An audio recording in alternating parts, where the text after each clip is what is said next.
Welcome to the Learning Pines YouTube. We hope this video helps. In this video, I will show you how to make delicious chocolate chip cookies from scratch. First, ensure you have all your ingredients ready, including 2 1/4 cups of all-purpose flour. Preheat your oven to 375 degrees Fahrenheit. In a medium bowl, whisk together 1 teaspoon of baking soda and 1 teaspoon of salt with your 2 1/4 cups of flour. This ensures even distribution for perfect cookies. Next, in a large bowl, cream together 1 cup of softened unsalted butter with 3/4 cup of granulated sugar and 3/4 cup of packed brown sugar until light and fluffy.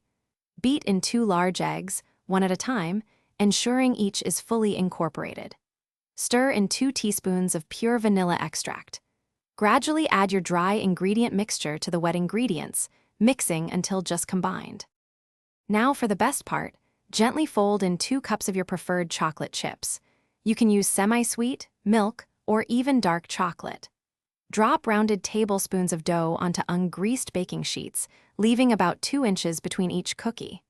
Bake them in your preheated oven for 9 to 11 minutes, or until the edges are golden brown and the centers are still slightly soft. Once baked, allow the cookies to cool on the baking sheets for about 2 minutes. This helps them set and prevents them from breaking. Then, carefully transfer them to a wire rack to cool completely. These homemade chocolate chip cookies are perfect warm with a glass of milk or stored in an airtight container for up to 3 days. Enjoy your delicious baking. Thanks for watching. Consider subscribing if we helped you.